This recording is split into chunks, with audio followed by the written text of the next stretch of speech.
I frankly think that crisis initiation is really tough.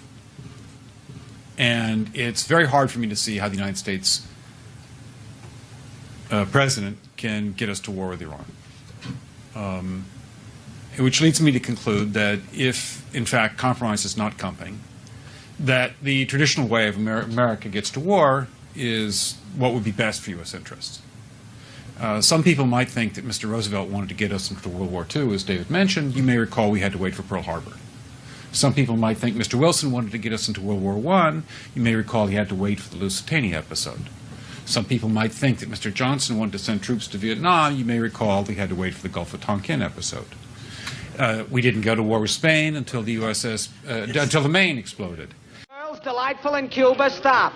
Could send you prose poems about scenery, but don't feel right spending your money. Stop. There is no war in Cuba. Signed, Wheeler. Any answer? Yes, dear Wheeler, you provide the prose poems. I'll provide the war. That's fine, Mr. Kane. Yes, I rather like... And may I point out that Mr. Lincoln did not feel he could call out the Federal Army until Fort Sumter was attacked, which is why he ordered the commander at Fort Sumter to do exactly that thing which the South Carolinians had said would cause an attack. So if, in fact, the Iranians aren't going to compromise, it would be best if somebody else started the war.